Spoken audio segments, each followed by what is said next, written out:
Ljudi, danas se stradu bruje samo 3 teme.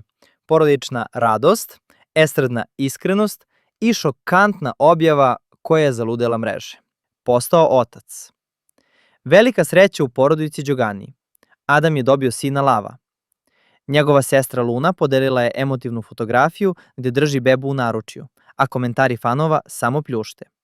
Svi im čestitaju i raduju se što je u dom stigla nova radost. Dara Bubamara opet u centru pažnje. Poznata po svojim vatrenim izjavama, Dara je otvoreno rekla koji pevač je najviše nervira.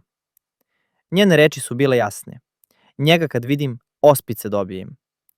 Iako nije htela da otkriva više detalja, publika već nagađa o kome se radi. Estradni rat se očigledno zahuktava. Anabela Atijas šokirala fanove. Anabela je objavila nikad viđen snimak, i to u izdanju u kojem je nismo dugo videli. Društvene mreže gore, a svi komentarišu samo jednu stvar. Koliko se promenila i kako je uspela da iznenadi publiku. Baš kada niko nije očekivao. Eto, to su 3 priče koje danas potresaju estradu. Nova beba, novi sukobi i nova iznenađenja.